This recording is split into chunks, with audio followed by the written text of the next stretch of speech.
ایک ماں اپنی بچی کو ڈانٹ رہی تھی کہ خاموش ہو جاؤ، بچی جواب میں کہتی آپ خاموش ہو جاؤ، اور گھر کی دیوار چار دیواری سے باہر، اور پھر ماں جو پھوٹ پھوٹ کے روئی ہے، میں خود سن رہا تھا اس کی آوازیں، اور سر دیواروں سے مارتی ہیں مائیں، کہتی یہ ہم نے شیطان جنا ہے، کیا جنا ہے؟ نبی صلی اللہ علیہ وسلم نے فرمایا قرب قیامت میں تلید الامۃ ربتہا، عورت اپنے آقا کو جنے گی، عورت جس بیٹی کو جنے گی وہ بیٹی اس ماں پہ حکومت کرے گی۔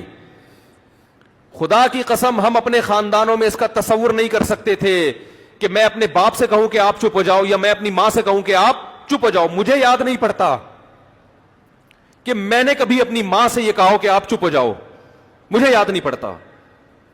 میں نے کبھی اپنے باپ سے یہ کہا کہ آپ، ہمارے والد نے ہمیں ہینٹروں سے مارا بھی ہے، پائپوں سے مارا ہے، ہم نے کبھی اپنے باپ کو الحمدللہ دھمکی، ہم کوئی بہت نیک نہیں ہے، ہم کوئی بہت نیک نہیں ہے، لیکن ہمارے باپ نے ہمیں ناچ گانے اور ڈانس نہیں سکھایا، اس نے ہمیں مذہب سکھایا، اس کی برکت تھی۔ ہم نے اپنے باپ سے مارے کھائیں، اپنی ماں سے مارے کھائیں، کبھی ہم نے اپنے باپ اور اپنی ماں کو تانا نہیں دیا۔ ہم تو اس کو سمجھتے تھے ہم تو مر جائیں گے جیتے جی اگر ہم اپنے باپ کو تانا دے دیں، ماں کو تانا دے دیں۔ آج ہم حیران ہوتے ہیں کیسے اپنی ماں کی آنکھوں میں آنکھیں ڈال کے کہہ رہی ہے کہ آپ چپ ہو جاؤ۔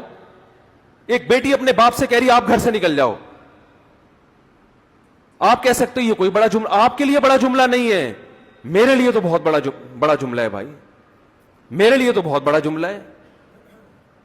میری اولاد اگر مجھے یہ کہہ دے کہ آپ گھر سے نکل جاؤ، میں تو مر جاؤں گا جیتے جی، میں تو اس کو کان سے پکڑ کے نکال دوں گا گھر سے باہر کے، دفع ہو جاؤ یہاں سے۔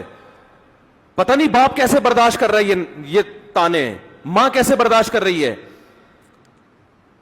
یہ وہ لبرلزم ہے جس کی طرف آپ اپنی اولادوں کو چلا رہے ہو۔ یہ صرف اسٹیج پہ آپ کو مسکراتے ہوئے نظر آتے ہیں، گھروں میں ان کی مسکراہٹیں بولو نہیں ہوتی۔ یہ دو